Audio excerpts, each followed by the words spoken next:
The Liberal Party of Canada governs with 39% of the vote. Only 39% of all Canadians said you guys are okay and you can govern now. You know what? That does not make Canadians liberal or socialist, nor does it make Canada a liberal nation. Just saying.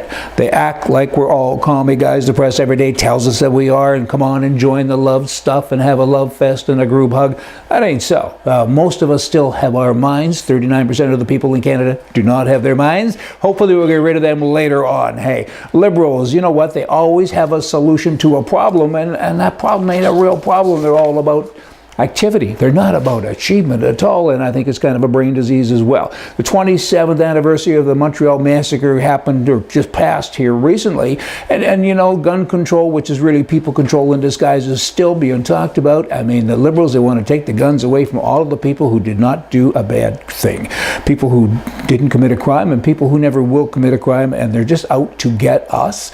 And I wonder why. I mean, back to that brain disease kind of a thing. 14 women were killed December 6th, so way back then.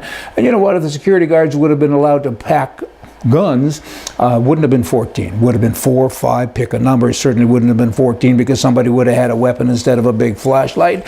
And the Liberals can't seem to figure that out. And the Prime Minister of the country, the entire country, comes along. I guess you have to be of the entire country, don't you? He comes along and says, this is gender-based violence.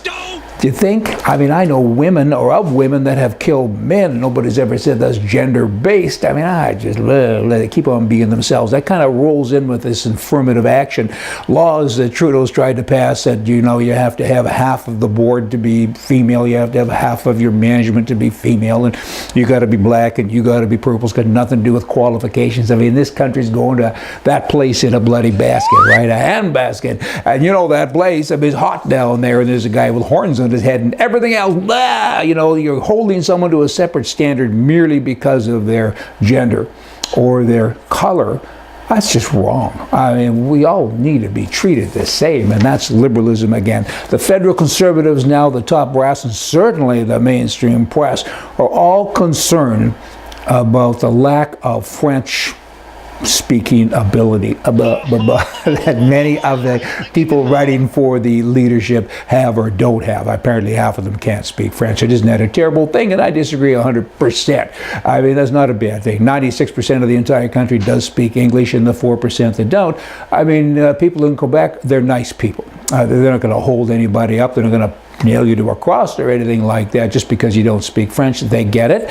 And a lot of them speak poor English, so what does it matter? Okay? Say you're sorry and move on, and spend that time, instead of taking courses to learn how to speak another language that you shouldn't be using anyway, spend your time to figure out how you can help the country. I mean, backers of this non-bilingual candidate, this one in particular, says that you got to take 2 years before the election to learn how to speak French.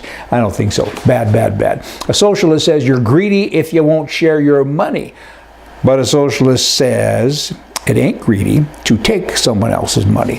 That makes about as much sense as a socialist. Hey, I'll come back here tomorrow and we'll have more for you from the right, because politically, right is right, the left is wrong. See ya.